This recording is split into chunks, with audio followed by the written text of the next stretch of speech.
a lot of like collar tying, like a lot of people get like stuck ear to ear, especially maybe like some younger wrestlers, but I see it at a lot of levels really, or you're just kind of like dancing back and forth in that collar tie. So I'll show you guys how to get, I like to get this one off the collar tie, but I can show you some other setups here too.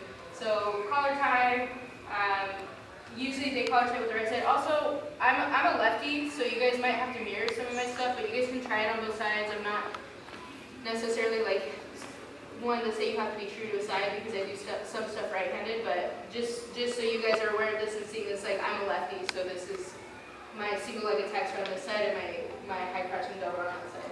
So I don't like to come up high, and I'll start there too. This happens a lot, and I see it even at like the highest levels in high school, where people come in and we're at this space. I don't like to wrestle from space. I like to be in the ties. A lot of the like smaller girls and guys like to wrestle from space, but I like to be in the ties. But something that people that like to be in the ties make a mistake of doing is reaching up and like putting their hands up while we still have this space. And if I'm wrestling someone that's fast, I'm pretty much just like opening my legs up for them to come in, and especially if you're stalking in, they're going to time your step as you're coming in. So it's important to keep your elbows in and your hands low until you're close enough to make contact. I'll usually like let them collar tie, or I might reach with like my trail leg hand, but I always have at least one hand that's staying down as I'm like coming in to make that contact, or I'll even let my head be the first thing that makes contact before I'm reaching up like this. Because if my head is touching him and he changes levels, I'll be able to feel it faster than I can see it and react. Okay? So if he collar ties me, I'm going to reach with my cross hand to his wrist. I'm going to shrug my shoulder, and I'm going to change my angle here. So I have to move my feet. Okay? So collar tie, I'm going to go cross wrist. I have to move my feet and circle here, and I'm going to get my head in that ear. The position that I want in this tie is my shoulder over his shoulder. I don't want to be like down here on the elbow, because then I'm kind of just pulling on his arm.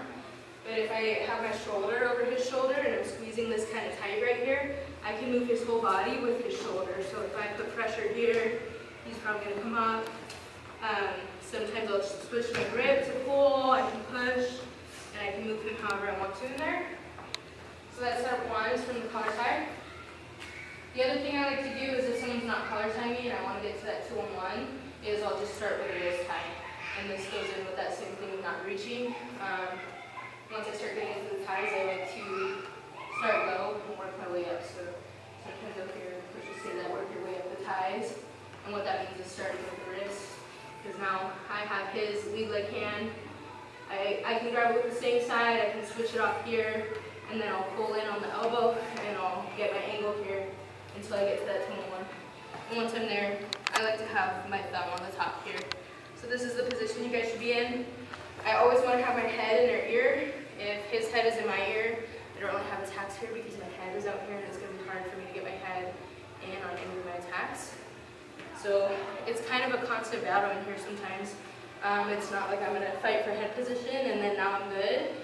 Usually they're going to be trying to fight back, so I'm going to have to repeatedly keep trying to get that head position and keeping it regardless of how many times they're trying to get back. So we got the two setups. I'm going to let you guys just play with those for a minute, and then I want you guys to feel that 2-on-1 and move them. I'll come around and check your guys' position on that.